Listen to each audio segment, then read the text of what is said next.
All right, good afternoon and welcome to the Frank and Pam Bearfield Training Center. I'm Captain Keith Sescaleba, that's spelled Keithsescaleba, with the Hoover Police Department. Joining me at the podium today will be Hoover Mayor Frank Brocato, spelled Brocato, and Hoover Police Chief Nick Derzis, spelled Derzis. You may also hear from Lieutenant Daniel Lowe, spelled Lowe, of the Hoover Police Investigations Division. Mayor Brocato will make a brief opening statement, and then Chief Derzis will read a prepared statement. After Chief's statement is complete, there will be an opportunity to ask a few questions regarding this investigation. Keep in mind that this is still an ongoing investigation, so there may be some questions that we cannot answer. With that, I will turn it over to Mayor Brocato.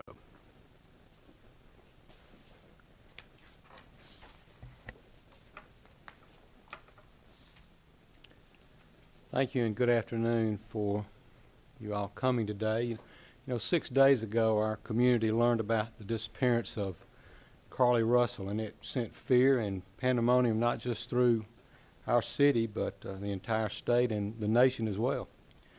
The media quickly joined us to get the word out about Carlee. Our community sprung into action and they organized search parties, arranged prayer vigils, and they took other steps that I'm not even aware of to help in this situation. The Hoover Police Department quickly rallied multiple partner agencies, stopping at nothing to find Carlee. I'd like to take this time to say thank you first to the Hoover Police Department, our partner agencies, our wonderful community, and to all those that aided in some way in connection with this situation. As the days have gone on and more information has been shared, we know everyone has questions. The Hoover Police Department is known for being very methodical and thorough with their investigations. For that reason, we did not feel comfortable speaking in detail publicly until now. It is important that we share this information now so that our community can be put at ease. So at this time, I'll turn the microphone over to Hoover Police Chief Nick Derzis. Thank you. Thank you, Mayor. Thank everyone for being here today. Besides me stands the team who played a significant role in this investigation. I want to thank our department, members of surrounding local law enforcement agencies, the FBI, Secret Service, United States Marshals, and ALEA for their assistance in this case. We said from the evening of July 13th, our focus would be the safe return of Carlee Russell. That occurred on Saturday, July 15th, approximately 49 hours after she called 911 and disappeared. From that point, our focus has been to determine Carlee's whereabouts during that time and what exactly took place. Let me say up front, this investigation is not over. We're still working this case, and we'll be working this case until we uncover every piece of evidence that helps us account for the 49 hours that Carlee Russell was missing. However, through the public interest, and in some cases, public fear that this story has generated, we owe it to our citizens to tell them the facts that we have uncovered. So I will give you the facts that we know today. On July 13th, at approximately 8:20 p.m., Carlee left work from a business at the Summit. Surveillance video from her place of employment shows Carlee concealed a dark-colored bathrobe, a roll of toilet paper, and other items belonging to the business prior to her departure. She ordered food from Tzatziki's at the Colonnade and traveled there. She then traveled to Target on 280, where she purchased some granola bars and Cheez-Its. From there, she remained in the parking lot at that shopping center until 9:21 p.m. when she drove to I-459. Carlee communicated on her cell phone with individuals known to her while on her path of travel up to the point of calling 911 at 9:34 p.m. And at this time, we will play the 911 call in its entirety.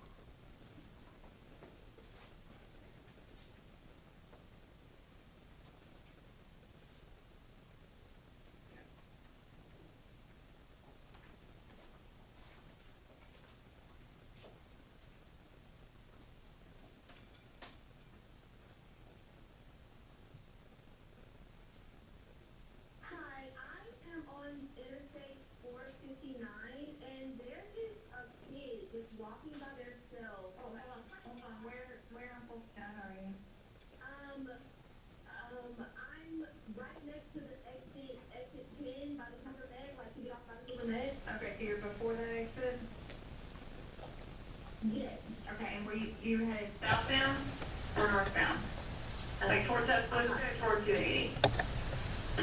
Tuscaloosa. Okay. And what's the On the right side. On the right side. Were they walking northbound or southbound? They're walking towards Tuscaloosa. Walking southbound. Or how old do they look? Like a toddler, like maybe like 3 or 4. Did you pull over with them? Are you still with them? Yes. Okay, are you with the child right now? No, I'm not. I didn't get out of the car. I can see them though. Do you mind staying and keeping an eye on them until we get there? Yeah, sure, yeah. Okay, what kind of car are you in? I'm in a red Mercedes-Benz Is it a sedan or SUV? SUV. I mean, it's a sedan.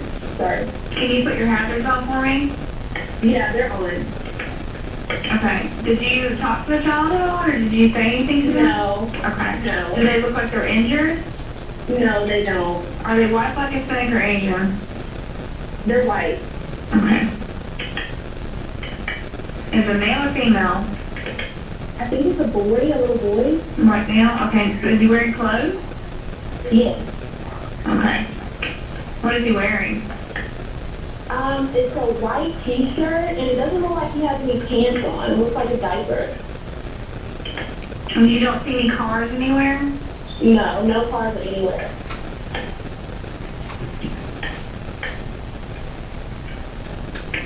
Okay. All right. What's your name? My name is Carlee Russell. And you don't see any injuries on the child from where you're at, correct? No, but I can't really see them that good. Okay. Try to keep an eye on them for the best you can, because I don't want you to lose track of them. Okay. All right. And do they have shoes on? No. Shoes? Not that I can see. I can't really see that. Look. Okay. All right. I've got them on the way, okay? Just try to keep an eye on them, but the officers are on the way, okay? Okay, thanks. Thank you. Okay, bye. Carlee called a relative after speaking with the 911 operator. She went missing during that conversation sometime after 9:36 p.m. Traffic camera footage was obtained which depicted this portion of the incident, and that footage was analyzed as part of the investigation in conjunction with the 911 call and cell phone data to accurately determine the time frame. Carlee's 911 call remains the only report of a child on the interstate, despite numerous vehicles passing through the area at that time. No one has called to report that a child is missing, and the Hoover Police Department did not locate any evidence of a small child walking down the interstate. Data from Carlee's phone, including her Life 360 app, shows that she traveled approximately 600 yards in her vehicle while she was on the phone with 911, stating that she was following a child. 600 yards. That is 6 football fields straight, 600 yards. The Hoover 911 Center received a second call from Carlee's mother stating that a relative was on the phone with her when they heard Carlee scream, and then they had an open phone line. Hoover police officers arrived on the scene within 5 minutes of being dispatched, and several other officers arrived shortly. They located Carlee's wig and cell phone in the grass near the vehicle. Her purse was located in the front seat of her vehicle with her Apple Watch in the purse. The food she ordered for Tzatziki's was also in the car. The items she purchased from Target, as well as the items taken from her place of employment, were not in the vehicle, nor were they located anywhere around the scene. Hoover Police deployed all available assets from the point in the search for Carlee. Additional resources were called in to include our own drone unit, crime scene investigators. Numerous detectives responded to the scene. Throughout the day Friday, officers from surrounding local and federal agencies assisted Hoover Police in the search for Carlee Russell. Officers returned to the scene on 459 to conduct a thorough line search for evidence. K-9 teams from the Jefferson County Sheriff's Department responded to check for any sign of Carlee, the child that she claimed to see, and anything else that could be considered evidence in this case. Those searches all turned up empty. Private citizens, including search parties organized by her family, friends, began looking everywhere that they could to find any trace. These searches took place throughout the day Friday and again on Saturday, yielding nothing. At 10:44 p.m. on July 15th, the Hoover 911 Center receives a call from Carlee's residence stating that she returned home on foot. In subsequent investigations, detectives obtained surveillance footage of Carlee walking down the sidewalk alone prior to arrival at her residence. She was conscious and speaking with paramedics when she was transported to UAB. Detectives were able to obtain a brief statement from her prior to being treated and released. During the statement, she told detectives that while traveling down the interstate, she saw a baby walking down the side of the road and called 911. She stated when she got out of her vehicle to check on the child, a man came out of the trees and mumbled that he was checking on the baby. She claimed that the man then picked her up and she screamed. She stated he then made her go over a fence. She claims he then forced her into a car, and the next thing she remembers is being in the trailer of an 18-wheeler. She stated that the male was with a female. However, she never saw the female, only hearing her voice. She also told detectives she could hear a baby crying. She told detectives the male had orange hair with a big bald spot on the back. She said she was able to escape the 18-wheeler and fled on foot, only to be captured again and then was put in a car. She claimed she was then blindfolded but was not tied up because the captor said they did not want to leave impressions on her wrists. She said that they took her into a house and made her get undressed. She believes they took pictures of her, but she does not remember them having any physical or sexual contact. She stated the next day she woke up and was fed cheese crackers by the female. She said the woman also played with her hair but could not remember anything else. At some point, she was put back in a vehicle she claims was able to escape while it was in the West Hoover area. She told detectives she ran through lots of woods until she came out near her residence. During this interview, detectives noted that Carlee had a small injury to her lip, and she claimed that her head was hurting. She also had a tear in her shirt. Detectives also noted that she had $107 cash in her right sock. Out of respect for Carlee and her family, detectives did not press for additional information in this interview and made plans to speak with her in detail after giving her time to rest. Detectives continue analyzing data from Carlee's cell phone that was left behind at the scene. We enlisted the help of the United States Secret Service in conducting this analysis. Part of what data included several internet searches in the days leading up to their disappearance that I think are very relevant to this case. On July 11th at 7:30 a.m., the term, "Do you have to pay for an Amber Alert?" was searched. On July 13th at 1:03 a.m., the day of her disappearance, the term, "How to take money from a register without being caught," was searched. On July 13th at 2:13 a.m., the day of her disappearance, the term Birmingham bus station was searched. On July 13th, 2:35 a.m., a search for a one-way bus ticket from Birmingham to Nashville was conducted with a departure date of July 13th. On July 13th at 12:10 p.m., a search for the movie Taken, a film about abduction, was conducted. There were two searches related to Amber Alerts on a computer at Carlee's place of employment, including one regarding the maximum age of an Amber Alert. There were other searches on Carlee's phone that appeared to shed some light on her mindset, but out of respect for her privacy, we will not be releasing the content of those searches at this time.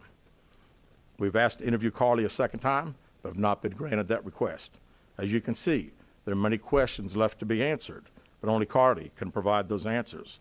What we can say is that we've been unable to verify most of Carlee's initial statement made to investigators, and we have no reason to believe that there is a threat to the public safety related to this particular case. Thank you very much. With that, we'll open the floor for some questions. Please raise your hand and I will call on you. Carol. Chief, do you expect any charges against Carlee Russell in connection with the disappearance and in connection with what was taken from the Woodhouse spa? Right now, our focus is to determine those 49 hours, so the investigation continues. So to be perfectly honest with you, that hasn't even entered our mind or been discussed. One more question. Is it surprising to you that the family has not been cooperative in returning to be questioned? Well, I think the family has stated to us that they didn't think that in her mental state right now because of trauma of the incident, that she's not ready to talk, is what we've been told. Go ahead, sir. Yeah, question for Chief. You stated that the abductor had orange hair. Was this abductor black male? Was it female? Black female? White female? I believe it's a white male. Am I correct by saying that? Was it ever? Yeah, white male. Is this alleged abductor yet on loose in the Hoover area? Don't believe so. Yes, ma'am. Chief Brittany Dion, WBRC, has a toxicology report been done, and were any drugs or illegal substances found in her system? We have no report of that. Is any indication of mental illness in this case? Not that I'm aware of. Lisa? There's been a concern in the community that if this turned out not to be a true story, that the next time a young woman of color was missing, that it might not be taken seriously. How would you respond to that? I'd respond to say that we investigate every crime to the fullest, just like we have this one. Was she traveling with anyone? Excuse me. Was she traveling with anyone since the time she disappeared, to your knowledge? And not to my knowledge. Chief, I know you said you weren't able to verify a lot of aspects of the story. Where do you think she went, and how would you characterize what happened to her?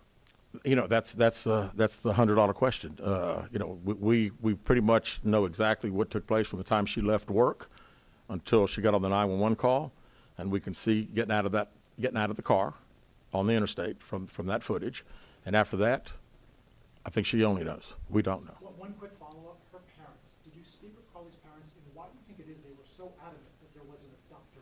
Yeah, I think parents are believing what their daughter's saying, and we've had a very good rapport with the parents, met with them on several occasions. I've talked to them today a few times, and to make them understand that we're under pressure from our community, not only in our community of the state, but nationally when the story hit.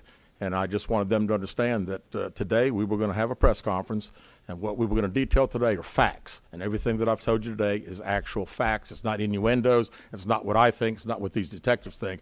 It is the factual information that we have. Chief, Algernon Robinson, WBRC, how much time do you think you'll give the family before going back to Carlee for sentencing? Well, I think our detectives have talked to the parents, and we're ready to talk as soon as she's ready. So, you know, she called right now. We're ready. You had one word to describe what went on. What would that be? How about unknown? You know, we know the facts that we have. Everything else is unknown at this time. In the back? What have the past few days been like for you, your department? This has been a stressful search, hasn't it? Well, absolutely. And again, the focus of the investigation that Thursday when she went missing, of course, the focus was to get Carlee home. That's what we want all. We wanted her safe and sound. And that's all happened. And then, of course, this has gotten to be not only a local, state story, but a national story. So, you know, it is. It's a lot of stress on everyone in the Hoover Police Department, and the mayor, to every citizen here. We want to know the truth. As you stand here, are you frustrated? I wouldn't say I'm frustrated. I mean, I'm very happy that Carlee's home. That was the main ingredient here. And then we'll figure it out. I promise you that. We'll end up figuring it out.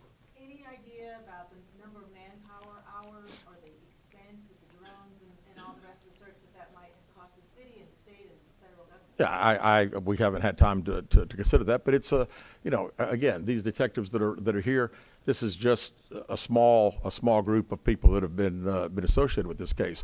We have put every available resource that we have on this case because we wanted to make sure that we found out everything. We wanted to get her home, and we have. Chief, was there any prior indication of mental health problems? Not that I'm aware of. Could you just expand on the people from the state, federal resources brought in? What were they doing exactly as you all were searching for her? Can you just expand on that? Sure. A lot of the from the FBI side, several agents helping us interview.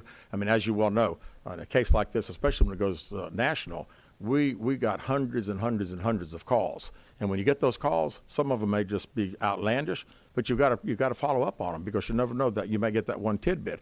And I'd also say, too, that we had a great cooperation with the family. The family received hundreds and hundreds of tips, and every time they got a tip, they sent it to us. Would you say a crime has been committed? No, we have not determined that, no. Keith Mims, WAGG 610 Summit Media. Question for Chief. With all of the searches that you mentioned, Chief, that were on Carlee's phone, does that kind of give you an indication of her mind state during this ordeal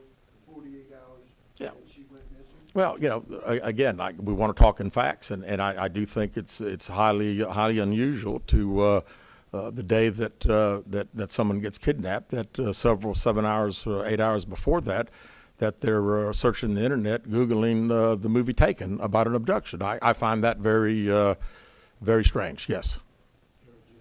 Yes. Do you feel confident, your investigators feel confident that you know why Carlee Russell may have done it? No, we do not know. Absolutely not. Chief, can you explain for us, you mentioned that while I believe you said that Carlee was on the phone with 911, she was traveling 6 football fields, which tells you what? Which tells me that I've had kids, and I'm sure a lot of people here have, and it's very, very, again, she said it, and I'm not saying it couldn't happen because I've always been one of these guys, never say never, but 6 football fields. I like athletics, I like football. 6 football fields. To think that a toddler, barefoot, that could be 3 or 4 years old, is going to travel 6 football fields without getting in the roadway, without crying, without any just moving down. It's just very hard for me to understand.